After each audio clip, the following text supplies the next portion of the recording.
Walaupun ramai di antara kita tahu mengenai Perlembagaan Persekutuan Malaysia, kita sering mendengar tentang beberapa bahagian lebih daripada bahagian-bahagian yang lain. Hanya segelintir sahaja yang memahami dengan penuh isi-isi yang terkandung dalam perlembagaan negara kita. Perlembagaan Persekutuan secara ringkasnya adalah undang-undang tertinggi negara. Ia menggariskan siapa yang menggubal undang-undang, bagaimana undang-undang tersebut digubal dan apakah jenis undang-undang yang boleh digubal. Perlembagaan Persekutuan pada dasarnya menentukan bagaimana Malaysia ditadbir. Buat masa kini, Perlembagaan Persekutuan terdiri daripada 15 bahagian. Tetapi, apakah kepentingan bahagian-bahagian ini? Bahagian 1 menggariskan asas-asas berikut. Malaysia sebagai persekutuan yang mengandungi 13 negeri dan 3 wilayah persekutuan. Perlembagaan Persekutuan adalah undang-undang tertinggi negara. Islam adalah agama persekutuan dengan peruntukan untuk mengamalkan agama lain secara aman. Bahagian kedua menetapkan asas kebebasan dan hak asasi kita. Contohnya, kebebasan diri dan kesamarataan, iaitu mencegah diskriminasi terhadap seseorang atau sekumpulan orang. Bahagian ketiga mengandungi butiran yang menjelaskan syarat yang membolehkan seseorang menjadi warga negara Malaysia dan bagaimana seseorang itu boleh kehilangan taraf kewarganegaraan Malaysia mereka. Bahagian keempat menetapkan struktur kerajaan Malaysia, Ketua Negara dan Ketua Negeri, Majlis Raja-Raja, Pejabat Perdana Menteri, Kabinet Malaysia dan Parlimen. Bahagian kelima berkenaan dengan negeri-negeri di dalam Malaysia. Setiap negeri mempunyai perlembagaan dan Dewan Undangan Negeri sendiri dengan raja-raja di negeri-negeri yang memiliki hak dan keistimewaan masing-masing. Bahagian keenam menetapkan pengagihan kuasa antara kerajaan persekutuan dan kerajaan negeri. 3 artikel yang memperincikan siapa yang bertanggungjawab untuk apa adalah senarai persekutuan, senarai negeri dan senarai bersama. Bahagian ketujuh menghalang kerajaan daripada mengenakan cukai atau membelanjakan wang, melainkan undang-undang membenarkan mereka berbuat demikian. Bahagian ke-8 menerangkan hak untuk mengundi dan mengiktiraf penubuhan Suruhanjaya Pilihan Raya yang bertanggungjawab menyediakan dan menyemak semula senarai daftar pilihan raya serta menjalankan pilihan raya negara.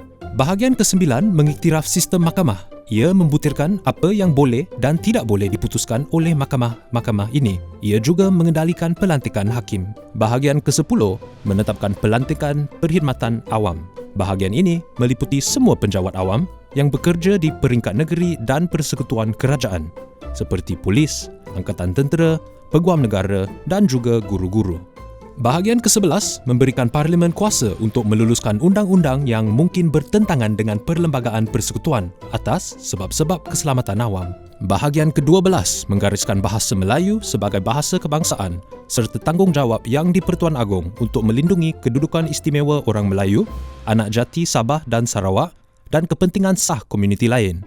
Ia juga memperincikan bagaimana pindaan boleh dibuat kepada perlembagaan. Bahagian 12A menetapkan peruntukan khusus untuk Sabah dan Sarawak seperti rizab tanah orang asli untuk penduduk asal. Bahagian 13 menjelaskan bagaimana undang-undang yang dicipta sebelum merdeka masih berkuat kuasa sehingga Parlimen meluluskan undang-undang baru untuk menggantikannya. Bahagian ke-14 mengiktiraf perlindungan untuk kedaulatan, kuasa, prerogatif dan bidang kuasa raja-raja. Bahagian ke-15 iaitu bahagian terakhir membolehkan prosiding undang-undang dibawa terhadap yang di Pertuan Agong atau pemerintah negeri dalam kapasiti peribadi mereka. Prosiding tersebut mesti dibawa ke mahkamah khas dan ini diperincikan lagi dalam bahagian ke-15. Pada ketika ini, anda mungkin tertanya-tanya jika ada seseorang yang lebih berkuasa daripada Perlembagaan Persekutuan. Jawapannya, tidak. Perdana Menteri, anggota Kabinet, ahli Parlimen, hakim, malah yang di Pertuan Agong sendiri mengangkat sumpah untuk mematuhi Perlembagaan Persekutuan. Ia sememangnya adalah undang-undang tertinggi di negara ini. Kegagalan seseorang atau sebuah institusi untuk menjalankan peranan dan kuasa yang diberikan kepada mereka oleh Perlembagaan Persekutuan akan menyebabkan hak mereka terlucut dan terbatal. Jika seseorang tidak bersetuju dengan peruntukan tertentu dalam perlembagaan, mahkamah mempunyai kuasa untuk menentukan bagaimana peruntukan tersebut ditafsirkan. Keputusan Mahkamah Persekutuan mengenai tafsiran tertentu adalah termaktub kepada semua orang, melainkan jika ini diambil alih oleh keputusan Mahkamah Persekutuan berikutnya. Ini bermaksud tafsiran perlembagaan masih boleh berubah dari semasa ke semasa.